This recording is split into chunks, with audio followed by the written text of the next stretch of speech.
Comunicare per esistere, questo progetto era scoperta degli inediti del buon e bello vivere tra Fraconegliano e Vittorio Veneto. Marzio, noi siamo capitati qua perché abbiamo trovato in una gastronomia di amici che conosci bene, Raviolo d'Oro, posso anche dirlo, il tuo Depi. Ho detto, ho detto, un macellaio editore qua che spiega, racconta le carni, i salumi eccetera. Non succede molto spesso sinceramente. Incuriositi siamo venuti a trovarti e da qua ti abbiamo inserito in questa cavalcata del gusto che stiamo facendo. Questa sera poi ci ritroviamo anche all'azienda agricola Toni d'Oro per assaggiarli e commentarli insieme. Un po' di storia tua nel mondo della beccaria, come lo chiamo io.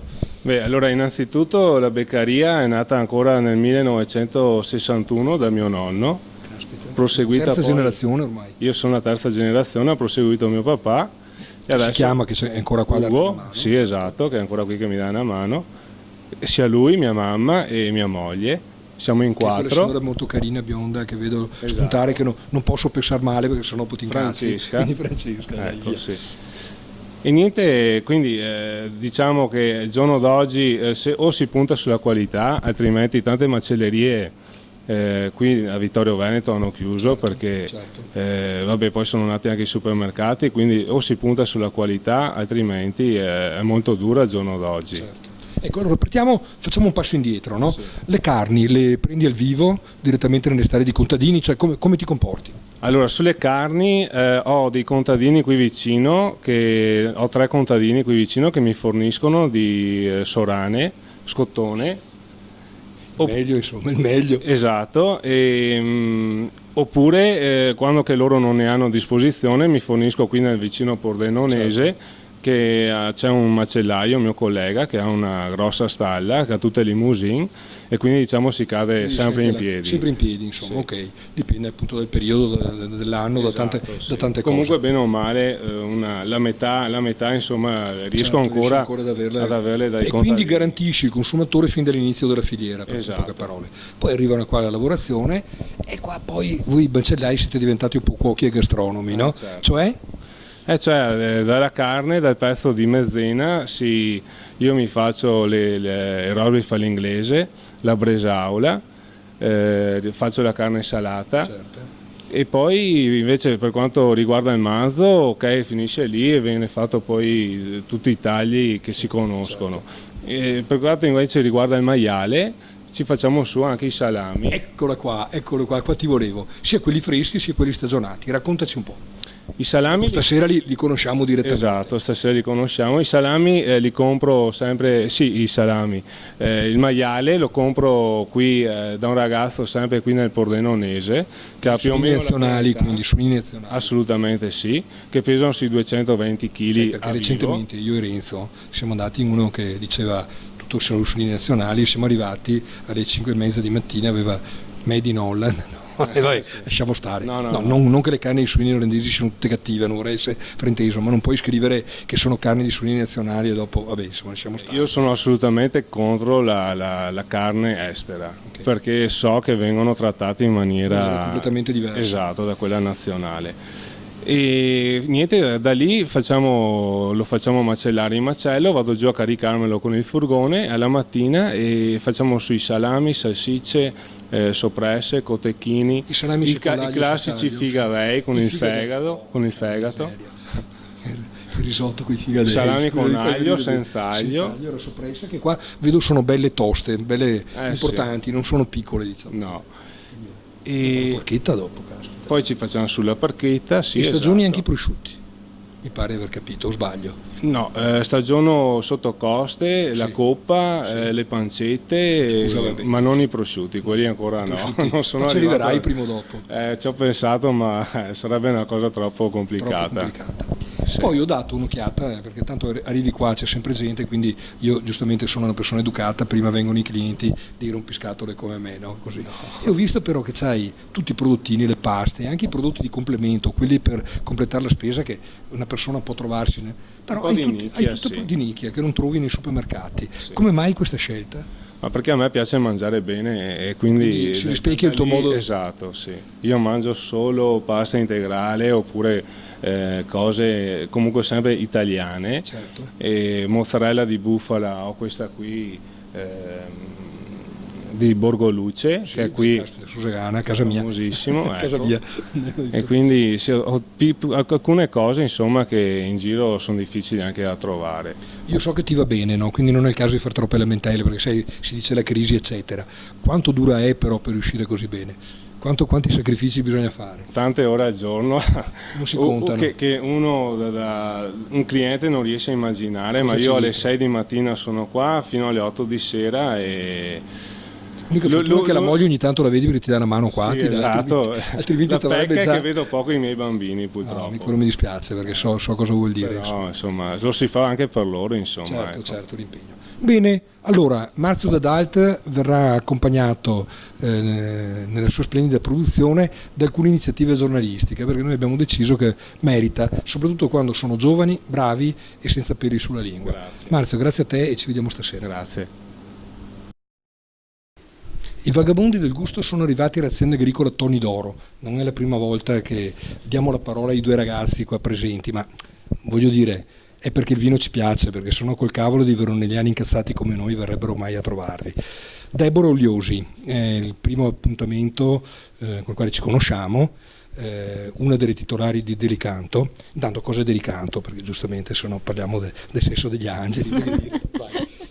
Prendo io? Sì, no. Delicanto è un tour operator a carattere internazionale che offre al turista di fascia alta, quello curioso, quello un po' più attento alle esperienze, proprio delle esperienze sul territorio, adesso nel Veneto, in Friuli e un po' in Lombardia, che vadano oltre la semplice visita guidata. Quindi per esempio li portiamo a fare la vendemmia insieme ai viticoltori.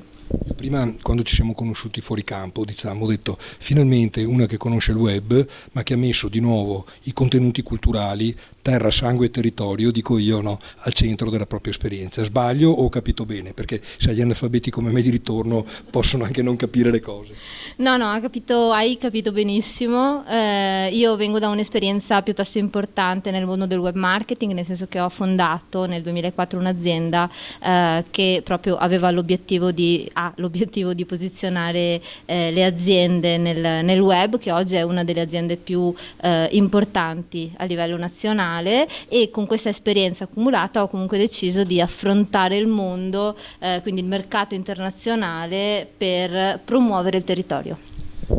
Voi avete gestito lo spazio Came ad Expo. Came è un'azienda leader nel mondo delle aperture, della sicurezza, eccetera, così non occorre che faccia pubblicità, tanto la conoscono tutti, però cosa ha fatto Came ad Expo?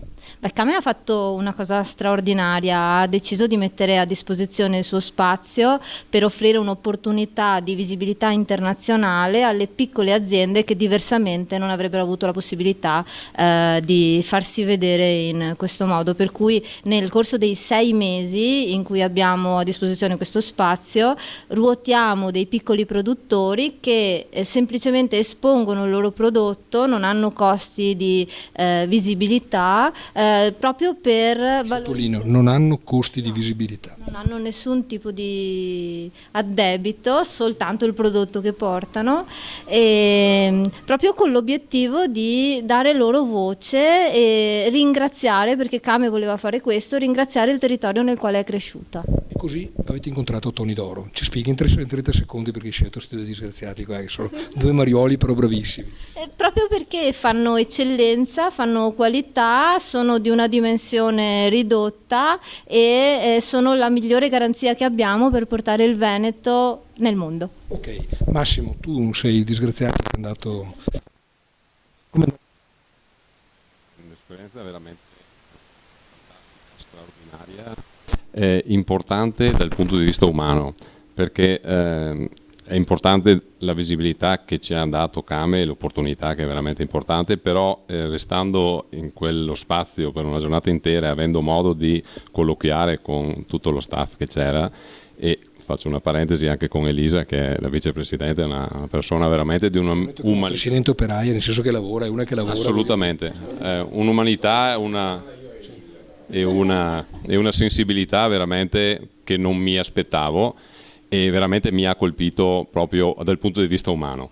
Dopo essere in uno spazio del genere, come diceva giustamente Deborah, è una chance che che è una cosa che ci lascia ancora stupefatti e sorpresi dal fatto di averla potuta sfruttare in questo modo e poi insomma da cosa Siete nasce. messi d'accordo prima, cioè tutto bene? No, no. Ok, benissimo. Silvano, quali sono i vini di Toni d'Oro? Ma noi facciamo due tipologie di vini, facciamo l'extra dry e il brut di OCG, poi siamo in zona di OCG e questo è il nostro piccolo target, diciamo, piccola. Ce li racconti in 2 parole. Il brut, prima di tutto, che è quello che piace più di tutto a me, quindi. Sì, il brut diciamo che è un prodotto un po' più secco, meno zuccheri rispetto all'extra dry che è un po' più dolce. Piace un po' di più, diciamo, alle donne perché è un po' più. Infatti appena è arrivata Deborah, Massimo gli ha rifilato subito l'extra dry, no? Giusto per non sbagliare. Okay. Allora adesso facciamo un salto un secondo, chiedo a Marzio di venire qua davanti giustamente per commentare queste stupende cose. Marzio è il titolare della macelleria D'Adalt. La cosa che ci ha colpito, perché un giorno entrando da un comune amico, da Raviolo d'Oro a Gastronomia e Pasta Fresca, mi dispiace, è un concorrente, però va bene, dai, non c'entra niente in questo caso, abbiamo trovato un libricino dove questo disgraziato di Beccaro raccontava tutti i salumi tradizionali. Ha stampato una cosa a spese sue, scrivendoli con amore e compassione. Dopodiché abbiamo assaggiato i salumi, ancora più bello. Allora Marzio, vieni qua vicino a me e io ti ho invitato, abbiamo già fatto l'intervista, oggi abbiamo già intervistato in macelleria, però ci racconti, cominciamo da qua. Allora, questa che cos'è? Quella è la soppressa investita, quindi vuol dire la pasta di salame con all'interno un filetto di maiale. Investita proprio. Sì. Investita in dialetto veneto. Poi ho portato la tipica porchetta trevigiana, che faccio anch'io quella, la faccio anch'io. C'è un colore particolare, non è pallida. No, è più bella, sì, è più rosata, sì. È tipo prosciutto cotto, Okay. però con gli aromi della porchetta. Una pancetta sono... Quella è una pancetta, viene fatta marinare 2 settimane in cella e poi viene arrotolata e fatta stagionare, questa qua ha 6-7 mesi di stagionatura. E sempre con suini italiani che utilizziamo noi per far su tutta la roba di salumeria, insomma. Okay. In fondo abbiamo la classica coppa trevigiana, è l'osso collo, fatto sempre marinare 2 settimane in cella con gli aromi e poi viene insaccato e viene stagionato anche quello circa 5-6 mesi. Abbiamo il classico salame con mancare, non poteva. con senza aglio, No, ce n'è uno con l'aglio e uno senza, sì. Con l'aglio e senza aglio. E tutto quanto, voglio dire, è fatto con budello naturale e non sintetico. Ok, benissimo, dopo lo assaggiamo e facciamo i commenti, allora prego poi pure... Dopo noi qua abbiamo un pezzo di Conegliano, no? Stiamo facendo delle iniziative Conegliano importanti, siamo partiti da Via Lourdes. Fabio, quel cavolo di caffè che vediamo là davanti, Caffè Local, Viale Lourdes Conegliano, chi siete e cosa fate? Allora, noi siamo una piccola realtà che lavora sul caffè, quindi tratta caffè di qualsiasi tipo, dai grani alle compatibili in capsula al caffè per moka, e facciamo tutto a marchio nostro, quindi un controllo della qualità, delle tipologie di miscele che vengono utilizzate per offrire un prodotto di qualità fuori una terforazione del tutto artigianale. Sì, noi abbiamo alle spalle dei maestri torrefattori che collaborano col mio socio, che è lui la parte tecnica che studia. Però c'è la prole qua, deve seguire la prole stasera. Lui è importante che studi principalmente le miscele, che lui fa un ottimo lavoro. L'abbiamo già su sistemato, quello. allora, a posto. Si è detto, per cui non possiamo impegnarlo più di tanto. Vai. Appunto, una voce fuori dal coro, dare alla gente un ottimo prodotto con un ottimo rapporto qualità-prezzo, qualcosa di diverso dal solito caffè che si può trovare qui in zona. Credo che Deborah ti sta ascoltando in maniera molto interessata, perché è proprio quello che cercano. No, perché cercano aziende di questo tipo. Qua davanti ci sono le polpette alla zucca, le fate questa splendida signora Marina, che è titolare in Via Lourdes di pasta e dintorni. Marina, prima raccontaci le polpette, dopo chi sei. Niente, io ho iniziato 2 anni fa questa attività, come ho già detto è più una passione, insomma un hobby che è diventato una realtà. Scelgo molto con accuratezza, diciamo, le materie prime dalle farine, tutte le verdure e tutto quello che utilizzo è chilometri zero, quindi sono prodotti veneti, tutti freschi. Faccio cucina vegana perché è un mondo che si sta aprendo, che è molto molto richiesto, insomma, perché copre anche comunque il settore delle intolleranze anche alimentari. E oltre ovviamente alla pasta fresca, insomma, che chiaramente è la base, io faccio tutta una serie di piatti pronti. Non solo pasta fresca. Non solo, infatti io pasta e dintorni, sta diventando più dintorni che pasta, a dire la verità. Sopravvivere, anche di la verità, anche perché sennò... Per le richieste proprio del mercato. Perché... Cosa che stai inventando in Viale Lourdes? Cioè noi stiamo seguendo con interesse questa esperienza di animazione urbana, no? Il Gazzettino uscirà mercoledì con la notizia. Beh, adesso i miracoli li facciamo noi, no? Commercianti artigiani, Via Lourdes, è abbastanza chiaro anche il perché. Vabbè, il titolo sì, però va bene così, è bene fare una cosa forte, visto che non è che abbiamo i politici molto forti a Conegliano, ma non voglio toccare argomenti di politica questa sera.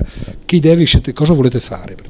Noi pensavamo di attirare, poiché Conegliano, da quello che ho visto io, abito da 5 anni a Conegliano, è un po' troppo tutto concentrato sul centro, insomma, e invece è una città che offre molti spazi, quindi pensavamo il venerdì e il sabato di attirare proprio col passeggio, perché non siamo così lontani dal centro, le persone, offrendo dei prodotti tutti uniti dai miei, tipo di asporto, che possono essere questi, degli arancini. Uno street food urbano. Una specie di street food con una bella collaborazione con Fabio e Matteo, con il panificio a fianco. Panificio Camporini, che è quello che stasera ci ha dato. Che ci ha dato il cesto, proporre dei piatti più che da asporto, proprio street food, che può essere, ripeto, la mozzarella in carrozza, l'arancino, quindi anche piacevolmente per i ragazzi avere qualcosa di nuovo da sgranocchiare strada facendo e chiacchierando, insomma, ecco. Allora adesso facciamo uno stop perché è arrivato lo storico locale in ritardo, no? Lo facciamo entrare